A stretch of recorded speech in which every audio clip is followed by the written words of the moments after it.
ये अजगर का भेष धारण करके आए और जहाँ से भगवान बछड़े चराने जाते हैं वही बीच रास्ते में मुंह फैलाकर बैठे। बड़ा ही विशाल काय शरीर बना करके आया। भगवान ग्वाल वालों के साथ बछड़े चराने गए। ग्वाल वालों ने देखा, पूछा कि लाला ये क्या है? तो दूसरा बोला, तू नहीं जाने ये वृंदावन की बहुत बड़ी गुफा है। एक बोला, मैंने दादी से कथा में सुना है कि जो गुफा होवे उनमें बड़े बड़े संत तपस्या करें। तो एक बोला, होगी सो देखी जाएगी, आज संत दर्शन हो ही जाए। और वो समस्त ग्वाल वाल बोले बेचारे तो उस सर्प के मुख को गुफा समझकर उसके मुंह के अंदर चले गए। जीभ पर लात पड़ी तो एक बालक बोला, लाला ये गुदगुदी गुदगुदी कैसी लगी? तो एक बोला, तू नहीं जाने संतों की गुफा में ऐसे ही तो गद्दे बिछे रहे। और आगे पहुंचे, लाल लाल सांप का मुंह दिखा। एक बालक बोला, लाला ये लाल लाल क्या है? एक बोला, ये संतों ने लाल लाल रंग पुतवा रखे, ऐसे ही रंग हो गए। और सफेद सफेद सांप के दांत दिखाई दिए। एक बालक एक बोला, ये संतों ने खुंटी गाड़ रखी है कि अगर अंदर आओ तो अपने सामान को बाहर डाल। लेकिन जैसे ही आगे पहुंचे सभी का देहांत हो गया, सभी की मृत्यु हो गई। उस सर्प ने अपने मुख को बंद नहीं किया। जिसको मैं मारने आया हूँ वो तो अभी बाहर खड़ा है। और भगवान भी सोचने लगे, इनमें ग्वाल वालों को छोड़कर अकेला घर कैसे जाऊं। भगवान भी उसके मुख के अंदर चले गए। जीभ पर लात पड़ी। भगवान ने बढ़ना शुरू किया, अपने शरीर का आकार भगवान ने बढ़ाया। और जैसे ही बढ़ाया तो बीच से उसका गला फट गया, उसमें से एक ज्योत निकली जो भगवान में लीन हो गई। उसके उपरांत भगवान ने अपने समस्त मित्रों को जीवित किया। तो एक बालक बोला, लाला बड़ी जोर की भूख लग रही। भगवान ने कहा, अपने अपने भोजन छोड़ो और खाओ। अब सभी बालकों ने अपने अपने भोजन तो छोड़ लिए। बीच में भगवान बैठ गए, सभी ने भोजन करना प्रारंभ कर दिया। अच्छा, भगवान जब भोजन करते हैं तो भोजन करते समय भगवान अपने पीताम्बर को अपनी कमर में बांध लेते हैं। एक तरफ भगवान वंशी रख लेते हैं, दूसरी तरफ भगवान श्रृंगी भी रखते हैं। और भगवान भोजन कैसे करते हैं? बोले, भगवान अपने हाथों को ही पात्र बनाते हैं, करपात्री बन करके भगवान भोजन करते हैं। एक हाथ में प्रभु दही भात में यानी दही चावल मिला लेते हैं और उंगलियों के मध्य में भगवान विभिन्न प्रकार के अचारों को रख लेते हैं। एक बार भगवान दही भात खाते हैं और दूसरी बार में भगवान विभिन्न प्रकार के खट्टे मीठे अचारों को खाते हैं। ऐसे भगवान भोजन करते हैं। भगवान अपने मित्रों के मध्य में इस तरीके से बैठे हैं। प्रत्येक ग्वाल वाल को ये लग रहा है कन्हैया ने मेरी तरफ मुँह कर रखा है। कोई भी नाराज ना हो, किसी के हृदय को ठेस ना पहुँचे, किसी के हृदय को कष्ट ना पहुँचे, ये कृष्ण का प्रारंभ से ही उद्देश्य है। लेकिन अब जिसको नाराज होना ही है, जिसका स्वभाव ही है कि नहीं रुष्ट ही होना है, नाराज होकर बैठना ही है, चार लोग उसको मनाएं तब उसको अच्छा लगेगा, तो हो जाए, क्या करें? किसको मनाओगे आप? किस किस को मनाओगे? तो भगवान इस तरीके से बैठे हैं। प्रत्येक ग्वाल वाल को ये लग रहा है कन्हैया ने मेरी तरफ मुँह कर रखा है। समस्त ग्वाल वाल विभिन्न प्रकार के व्यंजन लेकर के आए हैं, स्वादिष्ट भोजन लेकर के आए हैं। अब किसी भी बालक को कोई व्यंजन अच्छा लगता है तो पहले स्वयं खाते हैं और वो ज़्यादा स्वादिष्ट होता है तो अपना जूठा भगवान के मुख में डाल देते हैं। कहते हैं, ले ले ले लाला, तू भी खा के देख, बड़ा स्वादिष्ट है। अपना जूठा भगवान को खिलाते हैं और एक नहीं सारे ग्वाल वाल खिला रहे हैं और सबका जूठा प्रभु खा भी रहे हैं। अब ये समस्त लीला हैं, देवता भी लीलाओं का दर्शन कर रहे हैं, खा रहे हैं। अरे दुनिया भगवान का प्रसाद पाती है, दुनिया भगवान के थोड़े से प्रसाद के लिए लंबी लंबी लाइनों में खड़ी होती है। यहाँ ये भगवान इन संसारियों का जूठा मीठा खा रहे हैं, वो भी इन गवार ब्रजवासियों का, और कंठ से खूब चिल्ला चिल्ला कर मंत्रों का उच्चारण करते हैं, श्लोकों का गायन करते हैं, लेकिन फिर भी वो ब्राह्मण थक जाते हैं, लेकिन ये भोगों का दर्शन करने भी नहीं आता, और यहाँ इन संसारियों के साथ जूठा मीठा खा रहे हैं। ये भगवान नहीं हो सकते, भगवत्ता के लक्षण ही नहीं है इनकी, काहे के भगवान। अब ये दृश्य, 4 सर हैं ब्रह्मा जी के, चारों सर चकरा गए, 4 दिमाग हैं, चारों दिमागों ने काम करना बंद कर दिया। इतने मोहित हो गए भगवान की लीलाओं से, नहीं पहचान पा रहे हैं कि प्रभु केवल लीला। ब्रह्मा जी सोचने लगे, राम राम राम, ये भगवान नहीं हो सकता। अरे भोजन किया जाता है, पवित्रता के साथ किया जाता है, आचार विचार के साथ किया जाता है। ये तो ना हाथ धोए ना पैर धोए, खेल कूद कर आए, उन्हीं हाथों से गैया चराई, उन्हीं हाथों से खाना प्रारंभ कर दिया। अब भोजन किया जाता है, एक ही आसन में किया जाता है। भोजन करते समय ये नहीं है कि ऐसे बैठ गए, ऐसे बैठ गए, फिर टांग फैला ली, फिर टांग बंद कर ली, ऐसे भोजन नहीं होता है। भोजन का भी नियम है, नियम तो हर चीज़ का है, लेकिन हम कुछ मानते ही नहीं। तो ब्रह्मा जी कह रहे हैं कि एक ही आसन में भोजन किया जाता है, लेकिन ये तो खा लेते हैं, फिर खेलने चले जाते हैं, फिर खाना प्रारंभ कर देते हैं। भोजन किया जाता है, मौन रहकर किया जाता है, शांत रहकर किया जाता है, लेकिन ये तो आपस में हास परिहास कर रहे हैं, हंसी मजाक कर रहे हैं, खूब बातें भी कर रहे हैं। काहे के भगवान? ब्रह्मा जी सोचने लगे, क्यों ना इनकी परीक्षा ली जाए ये जानने के लिए कि ये भगवान हैं या नहीं। और आज एक पुत्र अपने पिता की परीक्षा लेने लगा। ब्रह्मा जी पुत्र ही तो हैं भगवान के, इन्होंने ही तो भगवान ने इनको पैदा किया, भगवान ने इनको विधाता बनाया, भगवान ने इनको ब्रह्मा बनाया, ये 4 खोपड़ियाँ दी हैं भगवान ने, वेदों का ज्ञान दिया, 4 श्लोकों में भागवत का ज्ञान दिया, सृष्टि करना सिखाया, और आज वही ब्रह्मा जी उन्हीं की परीक्षा ले रहे हैं। इसीलिए लिखा है, प्रभु लीला ब्रह्मा ने देखी, प्रभु लीला ब्रह्मा ने देखी, प्रभु लीला ब्रह्मा ने देखी, प्रभु लीला ब्रह्मा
मैंने आपको प्रारंभ में ही बताया था, भगवान ने स्वयं कहा है कि जो मुझे जिस भाव से भजता है मैं उसको उसी रूप में दिखाई भी देता हूँ। इस टाइम ब्रह्मा जी भगवान को साधारण मनुष्य के रूप में भज रहे हैं, इसीलिए भगवान उनको साधारण मनुष्य ही दिखाई दे रहे हैं।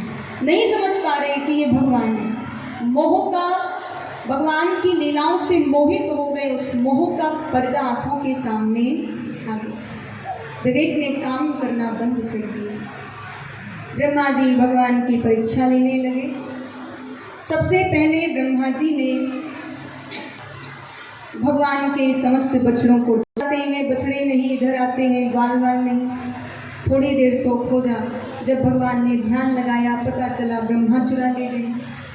भगवान सोचने लगे कि देखो ब्रह्मा मेरे ही साथ में चोरी करते हैं, पर इनको ये पता नहीं है कि मैं इनका पापा जी लगता हूँ, मैं इनका पिताजी लगता हूँ।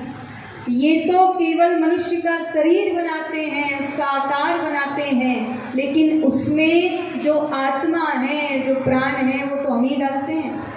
सुंदर शरीर का क्या लाभ? तुम खूब गोरे चिट्टे हो, तुम खूब सुंदर दिखते हो, लेकिन जब शरीर स्वस्थ ही नहीं है, उसमें आत्मा ही नहीं है, प्राण ही नहीं है, तो क्या चार डालोगे ऐसे शरीर? खाक है, वो राख के बराबर है। भगवान सोचने लगे आज ब्रह्मा को दिखाना पड़ेगा, ब्रह्मा हम ही बनाने वाले हैं और हम ही बिगाड़ने वाले हैं। जब हमारा मन करता है हम इस सृष्टि की रचना कर देते हैं, जब तक मन करता है इसका पालन पोषण भी करते हैं, लेकिन जब मन भर जाता है, ऊब जाता है, तो हम इसी सृष्टि को अपने उदर में, अपने पेट में रख लेते हैं और फिर मन करता है तो फिर इसको बाहर निकाल देते हैं, फिर इसकी रचना कर देते हैं। अब तुम कौन होते हो हमारी परीक्षा लेने वाले? एक पिता पुत्र की परीक्षा ले वो तो सही है, लेकिन पुत्र पिता की परीक्षा लेगा ये किसने अधिकार दिया? एक गुरु शिष्य की परीक्षा ले वो तो सही है, लेकिन शिष्य ही गुरु की परीक्षा लेने लगे। जिसने आपको सिखाया, जिसने आपको पढ़ाया लिखाया, आपको कोई अधिकार नहीं। भले ही आप उससे अच्छे ज्ञानी बन चुके हो, उससे अच्छा गाते हो, जो भी करते हो, लेकिन आपको कोई अधिकार नहीं कि आप उसकी परीक्षा लो। आप जो भी हो उसके कारण, ये भगवान ने यहाँ सिखाया है। इसीलिए भगवान को एक क्षण भी नहीं लगा, भगवान ने तुरंत एक नई सृष्टि की रचना कर डाली। और विष्णु पुराण में तो यहाँ तक लिखा है, जिस ग्वालवाल ने जैसे वस्त्र धारण कर रखे थे वो भगवान स्वयं बने हैं। जिस ग्वालवाल ने जैसे डंडे ले रखे थे वो भी भगवान स्वयं बने हैं। जिस ग्वालवाल की जैसी हाथों की रेखाएं थी वो भी भगवान स्वयं बने हैं। जिस ग्वालवाल का जैसा व्यवहार था वो भी भगवान खुद बने। बड़ी ही सुंदर रचना भगवान ने की है। भगवान रोजाना बछड़े चराने जाते हैं। ये क्रम जब 1 साल तक चलता रहा, 1 साल बाद भगवान ब्रह्मा जी सोचने लगे जरा वृंदावन जाकर देखिए क्या हाल है, कैसे चल रहा है सब कुछ। और जैसे ही ब्रह्मा जी वृंदावन पहुँचे तो जो बछड़े ब्रह्मा जी चुरा ले गए थे वो बछड़े वृंदावन में ही घूम रहे हैं। वही बछड़े हैं जो ब्रह्मा जी ले गए थे, सेम टू सेम। अब ब्रह्मा जी बार बार ब्रह्मलोक जा रहे हैं, बार बार ब्रजभूमि में आ रहे हैं। समझ गए गलती हो गई है, गुनाह हो गया, अपराध हो गया, ये कोई साधारण बालक नहीं, ये तो साक्षात ब्रह्म है, ये तो मेरे पिता हैं, सबके पिता हैं। सारा संशय दूर हो गया। ब्रह्मा के सब संशय भागे, ब्रह्मा के सब संशय भागे, ब्रह्मा के सब संशय भागे, ब्रह्मा के सब संशय भागे। प्रभु की स्तुति करने लागे,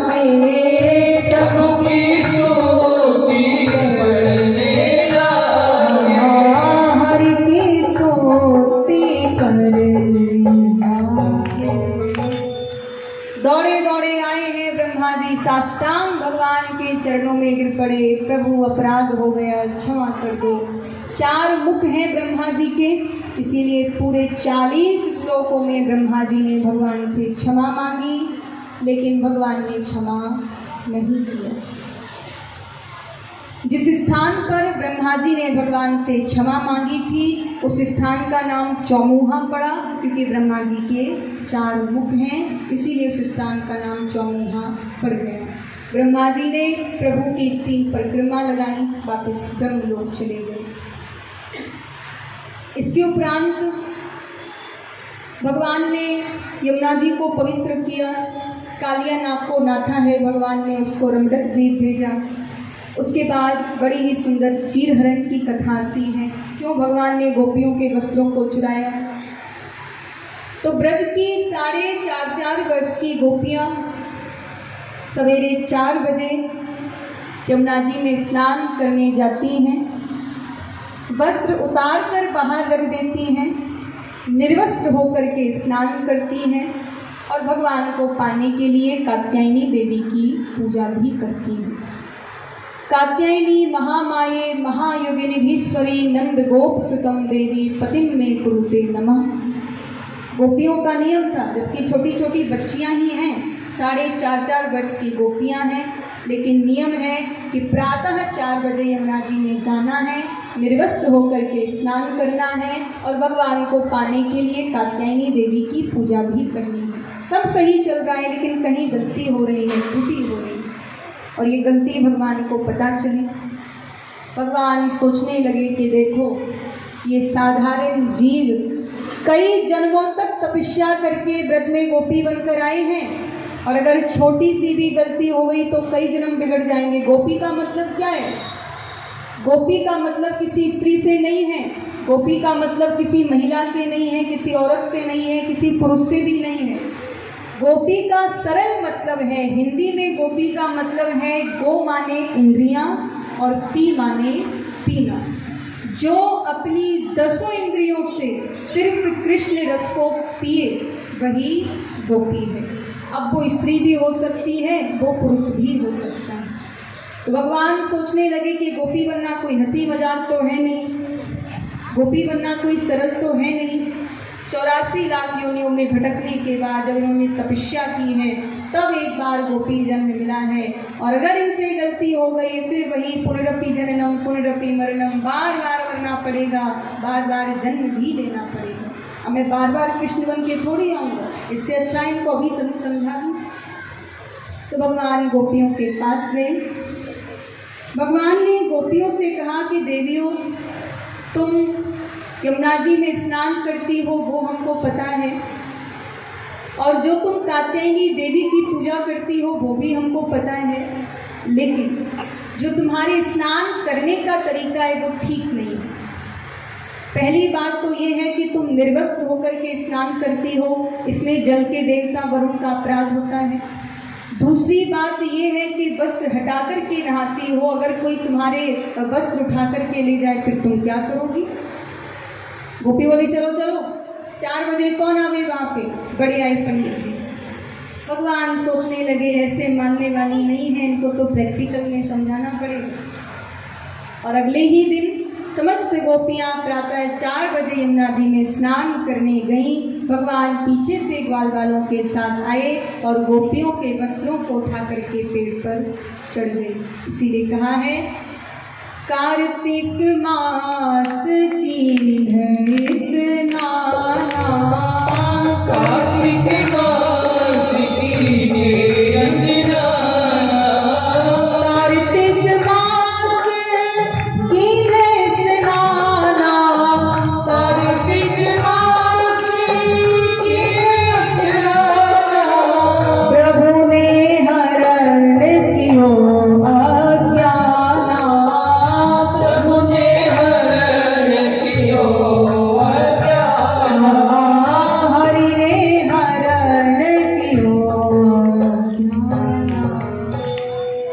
भगवान ग्वाल वालों के साथ आए, गोपियों के वस्त्रों को उठा करके पेड़ पर चढ़ गए। समस्त गोपियां स्नान करके निकली। गोपियों ने अपने स्नान को पूर्ण किया। उसके बाद गोपियां अपने वस्त्रों को ढूंढ रही हैं, लेकिन वस्त्र नहीं मिल रहे हैं। चारों तरफ देखा, वस्त्र नहीं मिले। ऊपर को देखा, देखे भगवान वृक्ष पर वस्त्र लिए हुए बैठे हैं।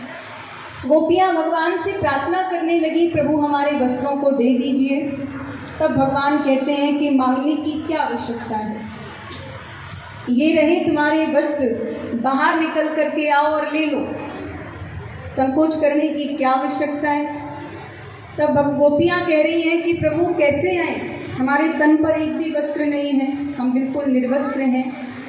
तो भगवान ने कहा कि उसमें मैं क्या करूं, उसमें मेरी गलती थोड़ी है, आओ और अपने वस्त्रों को ले जाओ। तब गोपियाँ कहती हैं कि प्रभु अब वहाँ पर आप हो, यहाँ पर आप नहीं हो। तब भगवान कहते हैं कि यही तुम्हारी सबसे बड़ी गलतफहमी है, अपने दिमाग में सबसे बड़ा रोग पाल रखा है कि मैं यहाँ पर हूँ, वहाँ पर नहीं हूँ। मैं तो हर जगह विराजमान हूँ, हर जगह। इसीलिए गलती करने से पहले, पाप करने से पहले, कोई भी गलत कार्य कार्य करने से पहले चारों तरफ देखने की जगह एक बार ऊपर को देख लेना चाहिए, कहीं वो देख तो नहीं रहा है। इंसान तो नहीं देख सकता, लेकिन भगवान हमें हर जगह से देख सकते हैं। इसीलिए भगवान कह रहे हैं, आओ ऐसे ही आओ और अपने वस्त्रों को ले जाओ। जब गलती की है तो कर्म भी, उसका फल भी तो भुगतना पड़ेगा। कौन भुगतेगा? मैं थोड़ी भुगतूंगा। समझाया था, नहीं मानी, अब भुगतो। गोपियाँ संकोच करके आई हैं, भगवान ने उनके वस्त्रों को दे दिया, लेकिन भगवान ने समझाया कि जल के देवता जो वरुण हैं उनसे क्षमा मांगो और कभी ना निर्वस्त्र नहाने का संकल्प भी करो।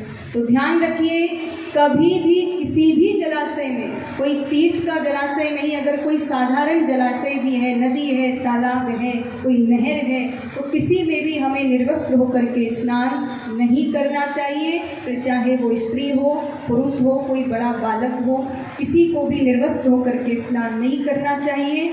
इससे जल के देवता वरुण अपराध होता है। अब आप मानो चाहे नहीं मानो, श्रद्धा है नहीं है वो आपकी मर्जी है, लेकिन भागवत में जो लिखा है वो मैंने आपको बताया। बाकी भगवान ने गोपियों के वस्त्रों को नहीं चुराया था, बल्कि भगवान ने गोपियों के अज्ञान रूपी वस्त्रों का हरण किया था। जो अज्ञान उन्होंने अपने दिमाग में पाल रखा था, उसको भगवान ने वस्त्रों के माध्यम से छीन लिया और उन्हीं वस्त्रों में प्रकाश रूपी ज्ञान को वापिस डाल करके उनको दे भी दिया। कल आप श्रवण करेंगे, भगवान ने उन्हीं गोपियों के साथ महाराज की लीला की है जिनका भगवान ने चीरहरण किया है। हर गोपी के साथ भगवान ने महाराज की लीला को नहीं किया, क्योंकि जब तक हमारे और भगवान के मध्य में अज्ञान रूपी आवरण है, हमारा और भगवान का मिलन संभव नहीं है। ये भगवान ने हमें चीरहरण की कथा से सिखाने का प्रयास किया। बोली वृंदावन बिहारी राम। इसके बाद सुखदेव जी महाराज राजा परीक्षित को गिरिराज पूजन की कथा श्रवण कराते हैं। समस्त ब्रजवासी इंद्र की पूजा करते, इंद्र को अभिमान हुआ। मैंने आपको कल भी बताया था कि अभिमान कभी भी अकेले खड़ा नहीं होता है। अभिमान को खड़ा होने के लिए सदैव किसी ना किसी सहायता की आवश्यकता पड़ती ही पड़ती है। ज़्यादा ज्ञान हमारे पास है तो अभिमान हो जाएगा, सुंदर रूप है तो अभिमान हो जाएगा, ज़्यादा धन है तो अभिमान हो जाएगा, ज़्यादा ऊंची पद प्रतिष्ठा हमें मिल जाए, जितना हमने सोचा भी नहीं है उससे ज़्यादा अगर हमें मिल जाए तो अभिमान, सरल सी बात है, हो ही जाता है। दुनिया में ऐसा कोई व्यक्ति नहीं जिसको अभिमान ना होता हो। अभिमान होना गलत नहीं है, लेकिन अभिमान में ही डूबे रहो और पूरा जीवन अभिमान में निकाल दो, वो गलत है। थोड़ा बहुत अभिमान भी आवश्यक है, थोड़ा बहुत गंभीर होना भी आवश्यक है, लेकिन अभिमान में ही डूबे रहना, अपने आप के आगे किसी को कुछ ना समझना, ये तो फिर राक्षस प्रवृत्ति है। तो इंद्र के साथ यही हुआ। जब ज़्यादा इंद्र की पूजा होने लगी, बड़े ही विधि विधान से ब्रजवासी हर वर्ष इंद्र की पूजा करते थे, और जब ज़्यादा उसकी पूजा होने लगी तो धीरे धीरे उसे अभिमान हो गया। सोचने लगा कि मैं ही इन ब्रजवासियों का भगवान हूँ, अगर मैं जल की वृष्टि ना करूँ, मैं पानी ना बरसाऊँ, तो ये समस्त ब्रजवासी नष्ट हो जाएंगे। भगवान को पता चला। भगवान सोचने लगे कि अच्छा अभिमान हो गया है। भगवान सोचने ऐसा अभिमान हो गया तो इसका इस आदमी से चेटा चेटी। अभिमान विनाश का कारण बनता है। आप जितना अभिमान करोगे उतने ही आप डूबते चले जाओगे, उतने ही आप गिरते चले जाओगे, और जितने आप सरल बनोगे उतने ही आप उठते चले जाओगे। तो भगवान सोचने लगे अभिमान तोड़ना पड़ेगा, नहीं तो फिर इसको चीटा चीटी बनना पड़ेगा। इसीलिए भगवान नंद बाबा के पास गए। बड़ा ही सुंदर प्रश्न भगवान ने नंद बाबा से किया। भगवान पूछते हैं कि बाबा ये बताइए, हम जय जय की पूजा क्यों करते हैं? नंद बाबा ने कहा कि देख लाला, जब हम जय जय की पूजा करते हैं तो जय जय प्रसन्न होकर के जल बरसाता है, जिससे अन्न पैदा होता है, घास पैदा होती है, और उस घास को जब गाय खाती हैं तभी हमें दूध घी दही प्राप्त होता है। इसीलिए हम जय जय की पूजा करते हैं। भगवान ने कहा कि अरे बाबा तुम कितने भोले हो, ये सब तो हमें हमारे कर्मों से प्राप्त होता है। जो कर्म नहीं करता उसको फल भगवान भी नहीं देते हैं। कर्मणा जायते जंतु कर्मणे विलीयते और सुखम दुखम भयम छेदम कर्मणे भावी पद्धते। बोले कर्म ही सब कुछ है, कर्म ही सबसे ऊंचा प्रधान है। जो कर्म करेगा उसको भगवान फल देंगे, उसके ऊपर भगवान की कृपा होगी, और जो कर्म नहीं करेगा उसको कुछ भी मिलने वाला नहीं। अगर आप कर्म नहीं करते हो, आप घर में फालतू पड़े रहते हो, फ्री पड़े रहते हो, तो आपके घर वाले ही आपको ताना मारने लगते हैं, निकम्मा है, ये है, वो है, कुछ नहीं करता, पड़ा रहता है। तो सोचो, जिन भगवान ने कर्म को बनाया है वो भगवान कैसे इतनी सरलता से फल दे दें। मेहनत जीवन में बहुत आवश्यक है। 2 रोटी अगर आपको चाहिए तो उसके लिए आपको मेहनत करनी ही पड़ेगी। भगवान आपके मुख में रोटी डालने वाले नहीं हैं। कर्म प्रधान विश्व रचि राखा, कर्म प्रधान विश्व रचि राखा, कर्म प्रधान विश्व रचि राखा, कर्म प्रधान विश्व रचि राखा। जो जस करहि सो तस फल चाखा, जो जस करहि सो तस फल चाखा। भगवान कर्म की प्रधानता नंद बाबा को समझा रहे हैं। भगवान समझा रहे हैं कि बाबा जल की वृष्टि जय जय के कारण नहीं होती है, हमें अन्न प्राप्त जय जय के कारण नहीं होता है। हम हवन करते हैं, हम यज्ञ करते हैं, हम खेती करते हैं, हम किसानी करते हैं, समय पर खेतों में जल देते हैं, दवाई भी देते हैं। उसके कारण हम जब मेहनत करते हैं तब जाके हमें फसल प्राप्त होती है या फल प्राप्त होता है। तो बिना मेहनत के कुछ नहीं मिलने वाला। भगवान नंद बाबा को समझा रहे हैं कि बाबा इंद्र जय जय नहीं है, इंद्र भगवान नहीं है। पानी बरसाने से इंद्र भगवान नहीं बन जाता। और ध्यान रखिए, इंद्र भगवान नहीं है, सूर्य भगवान नहीं है, चंद्र भगवान नहीं है, वरुण भगवान नहीं है, तो भगवान कौन है? भागवत में लिखा है कृष्णस्तु भगवान स्वयं। बोले कृष्ण ही भगवान है, बाकी सब देवता है। देवता और भगवान में ये अंतर है। अगर आप किसी देवता को प्रसन्न करना चाहते हो तो उसके लिए आपको बहुत साधना से पूजा करनी पड़ती है, बहुत विधि विधान से। अगर थोड़ी सी भी त्रुटि हो गई तो उस पूजा का साइड इफेक्ट भी हो सकता है।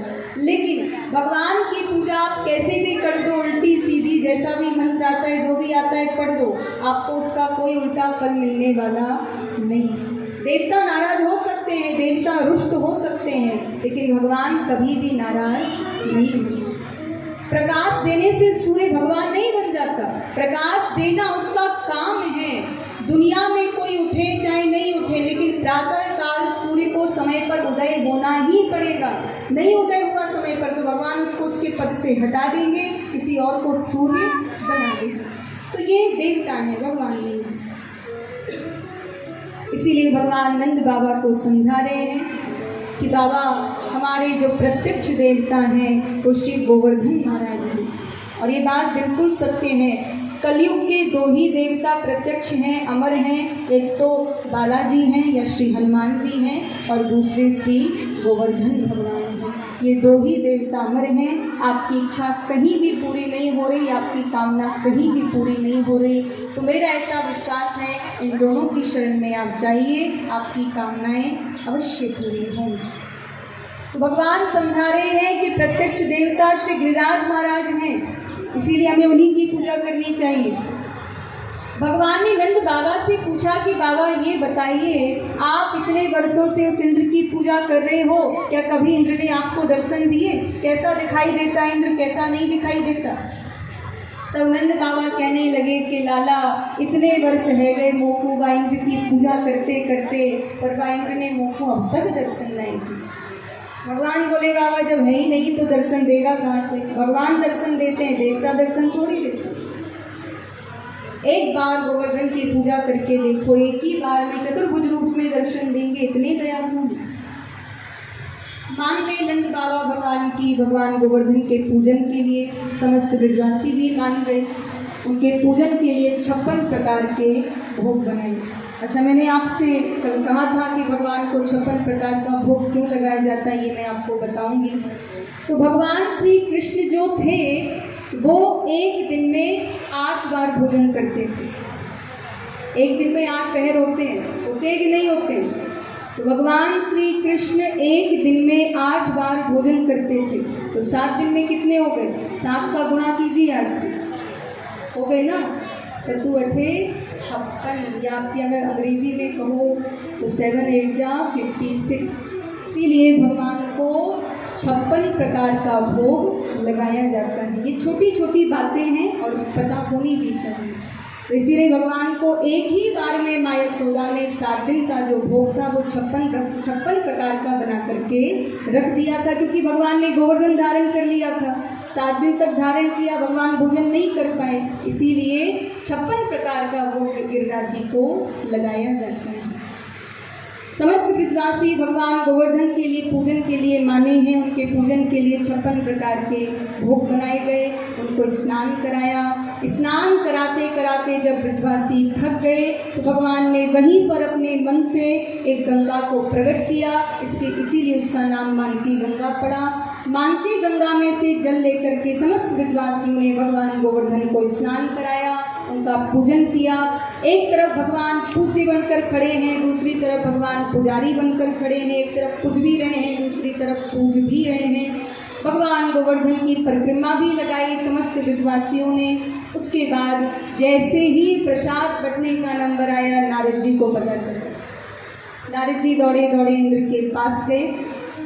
इंद्र ने देखा, ओहो महाराज पधारिए। नारद जी बोले, क्या पधारिए, सत्यानाश हो गया। इंद्र बोला, महाराज क्या हुआ, तुम्हें नहीं पता? वो अहीर का छोरा स्वयं भगवान बना बैठा है, तुम्हारी पूजा बंद करा दी, तुम्हारा तो पत्ता ही साफ करा दिया। इंद्र को क्रोध आ गया। उन ब्रजवासियों की इतनी हिम्मत, उस 7 वर्ष के बालक कृष्ण की बातों में आकर के मेरे वर्षों की पूजा बंद कर दी। इंद्र ने क्रोध में आकर के कम से कम भगवान को 50 गालियां दे डाली। बाचालम, बालिसम, स्तब्ध मध्यम, पंडित मानिनम आदि आदि 50 गालियां इंद्र ने भगवान को दे दी। जब हम क्रोध में होते हैं तो कुछ समझ नहीं आता। यही गलती इंद्र से भी हुई और उसने तुरंत अपने संवर्तक नामक मेघों को बुलाया। संवर्तक नाम के जो मेघ हैं, इनको आपातकालीन मेघ भी बोला जाता है। उसने तुरंत अपने मेघों को बुलाया और कहा, जाओ ब्रज में इतना पानी बरसाओ कि कुछ भी ना बचे, वो कृष्ण बह जाए, सब बह जाए। इंद्र का आदेश मिला, तुरंत ब्रज में पानी बरसना प्रारंभ हुआ। सुखदेव जी महाराज कहते हैं, राजन इतनी जोर से जल की वृष्टि हुई, एक क्षण में पूरा ब्रजमंडल जलमग्न हो गया। ब्रजवासी घबराने लगे, दौड़े दौड़े कन्हैया की शरण में गए, भगवान से प्रार्थना की, कृष्ण कृष्ण महाभाग त्वनाथम गोकुलम प्रभु त्रातुमर्हसि देवान्नः कुपिताद भक्तवत्सल।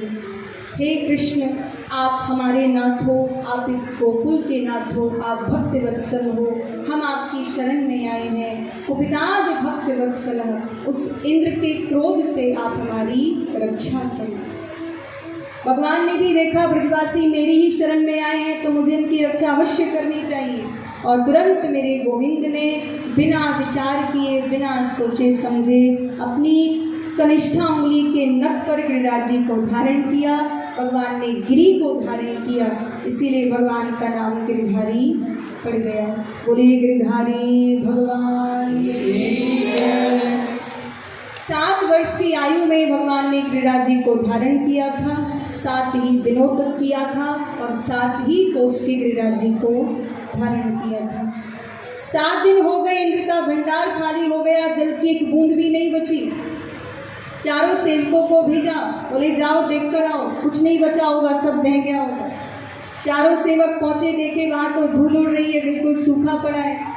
अगस्त्य जी महाराज पानी को पीते जा रहे हैं, सुदर्शन चक्र पानी को सुखाता जा रहा है, बासुकी नाग पानी को अंदर जाने से रोक रहा है। अच्छा अगस्त्य जी यहाँ क्या कर रहे हैं, तो दूसरे युग के महात्मा हैं, तो यहाँ क्या कर रहे हैं?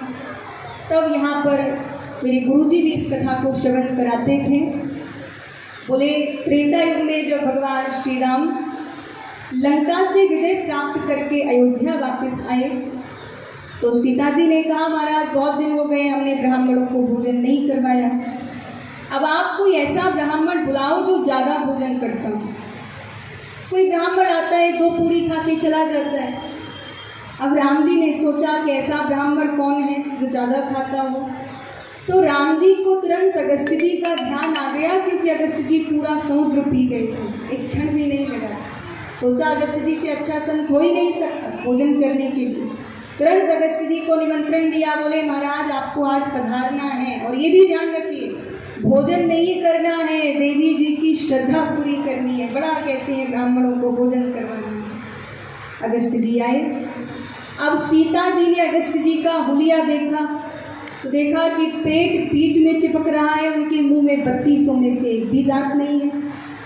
अब सीता जी ने सोचा कि मैंने इनसे कहा था, अब इस हत्या को पकड़ कर लाए हैं, अगर इसको ज़्यादा भोजन करा दिया तो इसकी ही पूर्णाहुति हो जाएगी।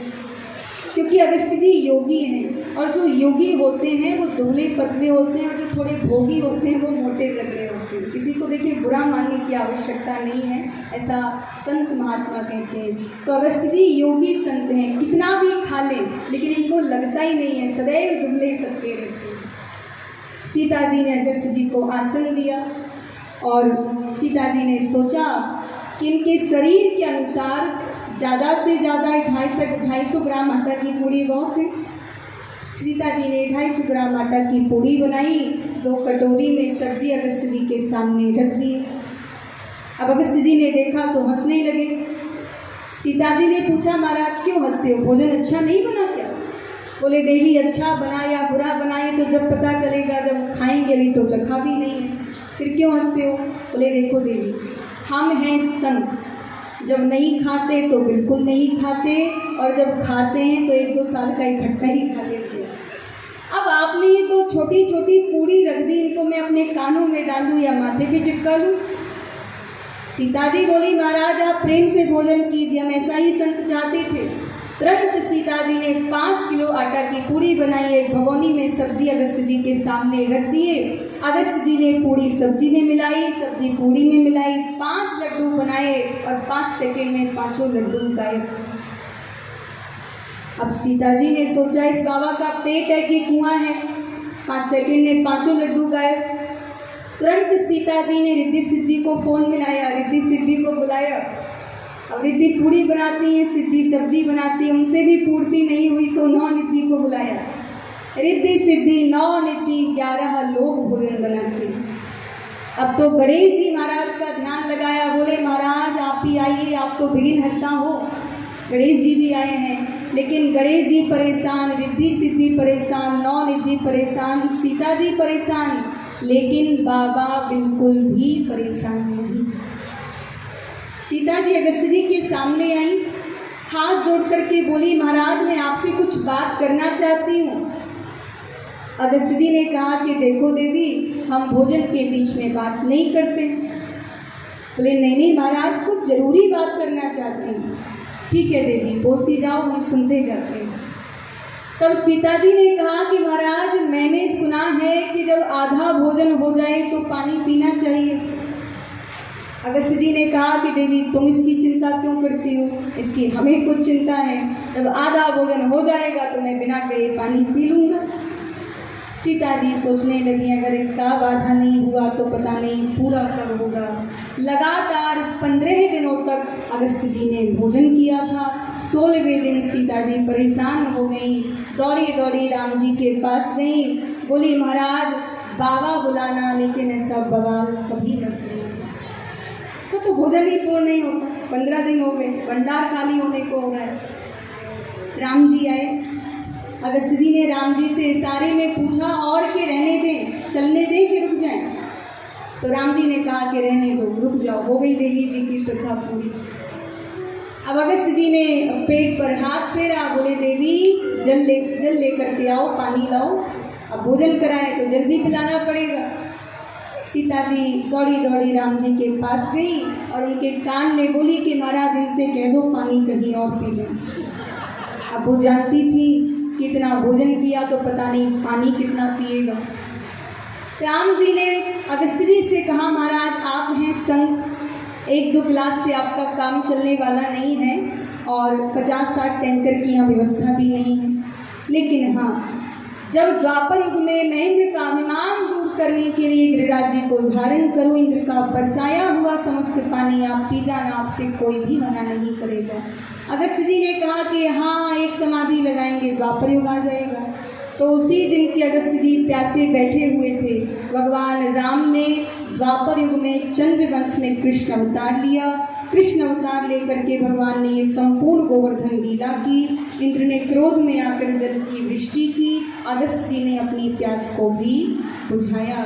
तो मेरे गोविंद अगर एक लीला करते हैं तो उसके पीछे हजारों कारण छुपे होते हैं। इसीलिए भगवान की किसी भी लीला पर कभी भी कोई संदेह नहीं करना चाहिए। तब इंद्र को पता चला कि अरे ये साधारण बालक नहीं, साक्षात ब्रह्म है। दौड़ा दौड़ा आया, चरणों में गिर पड़ा।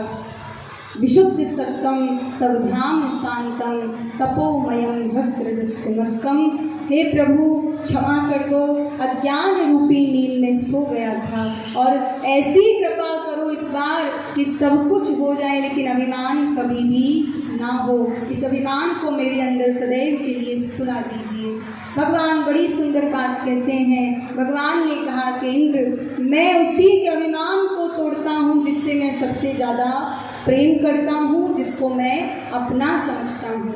आपके जीवन में अगर कष्ट ही कष्ट हैं तो इसका मतलब ये नहीं है कि आप गलत कर्म कर रहे हो इसीलिए कष्ट हैं। हो सकता है आप भगवान के बहुत अच्छे छात्र हो, इसीलिए भगवान आपकी थोड़ी सी परीक्षा ले रहे हैं। ये देखना चाहते हैं कि आप पास हो सकते हो या नहीं हो सकते। तो भगवान को कोसने की आवश्यकता नहीं है। सुरभि नाम की गाय आई, उसने भगवान का अपने दुग्ध से अभिषेक किया और उस गाय ने भगवान का नाम गोपाल रख दिया।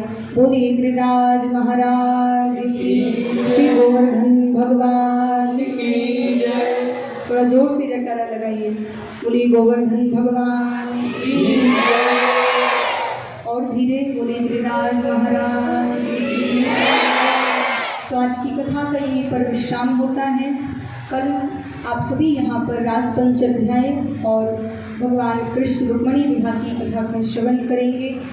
सभी जानते हैं कन्यादान का महत्व होता है विवाह में। तो कल यहाँ पर आप सभी साधारण कन्या का नहीं, भगवती लक्ष्मी का कन्यादान करेंगे।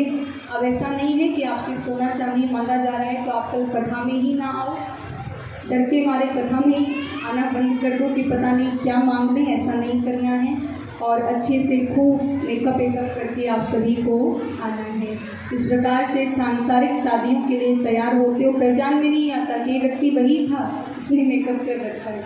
लेकिन यहाँ पर कल आपको अपनी आत्मा का श्रृंगार करके अवश्य आना है, क्योंकि आप रास की कथा भी श्रवण करोगे तो ज़्यादा से ज़्यादा संख्या। देखिए 2 दिन बचे, 5 दिन कैसे निकल गए पता ही नहीं चला।